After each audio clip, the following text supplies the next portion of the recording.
안녕하세요 성도 여러분. 달고나 30주차가 시작되었습니다.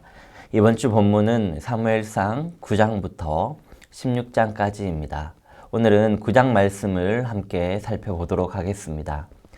하나님이 원하심은 아니지만 하나님은 왕을 허락하셨고 한 사람을 선택하셨습니다. 누구일까요?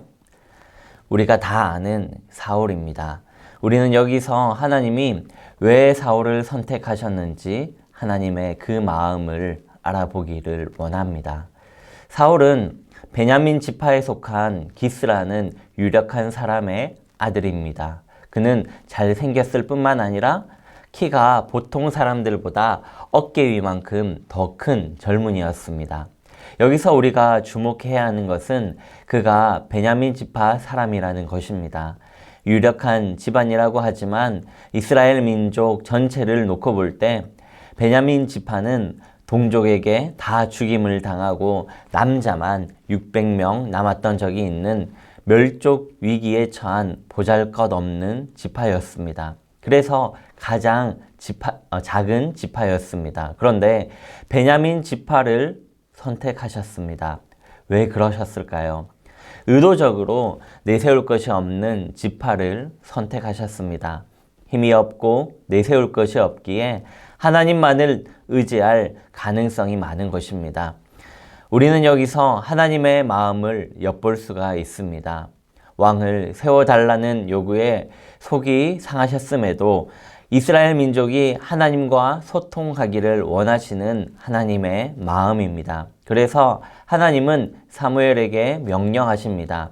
베냐민 사람 사울에게 기름을 부어라. 이렇게 선택된 사울의 됨됨이는 어떠합니까?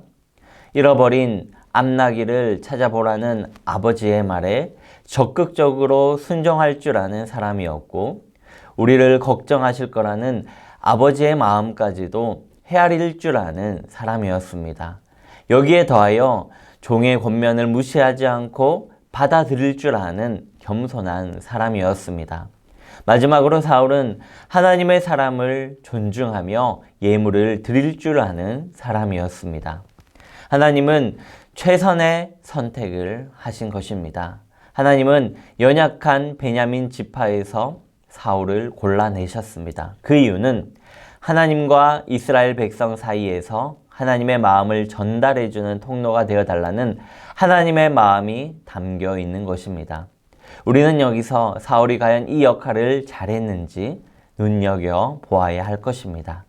더불어 신명기에 기록된 하나님의 말씀을 우리는 기억해야 합니다. 하나님은 일찍이 왕이 세워질 때 반드시 이 기준을 지키라고 말씀하셨습니다. 어떤 기준이냐면 왕은 하나님이 선택한 사람이어야 하고 이스라엘 민족이어야 하고 말씀을 읽고 배우고 지키는 사람이어야 합니다. 또 세 가지 금해할 것이 있는데 군마도 아내도 은과 금도 많이 가지면 안 된다는 것입니다. 사울이 이 모든 것을 잘 지켰을까요? 이것은 차차 살펴보겠습니다. 어쨌든 사무엘은 사울을 만나서 윗자리에 앉히고 잘 대접하고 함께 하룻밤을 지냅니다. 무슨 말을 했을까요? 아마도 하나님의 마음을 전해 주었을 것입니다. 성경을 자세히 보면 하나님은 사무엘에게 사울이 감당할 사명을 전달하셨습니다. 사울이 이스라엘 백성을 블레셋의 손에서 구해낼 것이라고 말씀하셨습니다.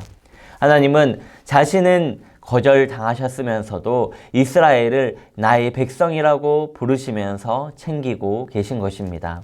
이 하나님의 마음을 뭐라고 표현해야 할까요? 자식이 부모를 어떻게 대하든 자식을 안쓰러워하고 챙겨주시는 어머니의 마음이 아닐까요?